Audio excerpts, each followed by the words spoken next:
নির্বাচন, সেই নির্বাচনকে সুষ্ঠু করতে এবং আমরা মনে করি আগামী নির্বাচনে সহিংসতা রোধ করতে সাংবাদিকদের গুরুত্বপূর্ণ ভূমিকা আছে।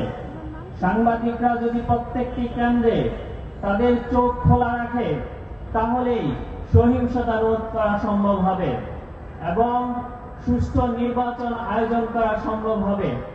এই জায়গা থেকে আগামীর যে নির্বাচন, এই নির্বাচনে সাংবাদিকদের গুরুত্বপূর্ণ ভূমিকা প্রত্যাশা করি। আমরা মাঠে ময়দানে সাংবাদিকদের সাথে কথা বলে যেটা বুঝছি, আমাদের যারা মাঠের সাংবাদিক, ওনাদের দেশপ্রেম, ওনাদের নিরপেক্ষতা এগুলোর অভাব নেই। ওনারা আমাদেরকে অভিযোগ করে বলেন আমরা নিউজ অফিসে দেই কিন্তু সেই নিউজ ছাড়া হয় না।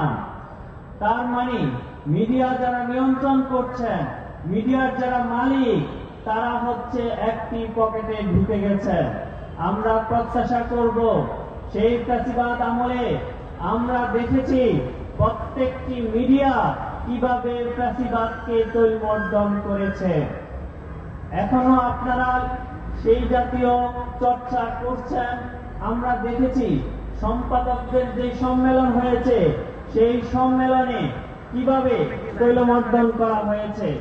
আমরা এই নতুন বাংলাদেশে এই ধরনের তৈলমর্দন দেখতে চাই না। আমরা চাই একটি সাম্যের বাংলাদেশ প্রতিষ্ঠা হোক, যেই সাম্য মানে সকল দল, সকল মানুষ, আমি, আপনি সবাই সমান। সবাইকে আবারও শুভেচ্ছা জানিয়ে আমি আমার সংক্ষিপ্ত বক্তব্য শেষ করছি। আসসালামু আলাইকুম।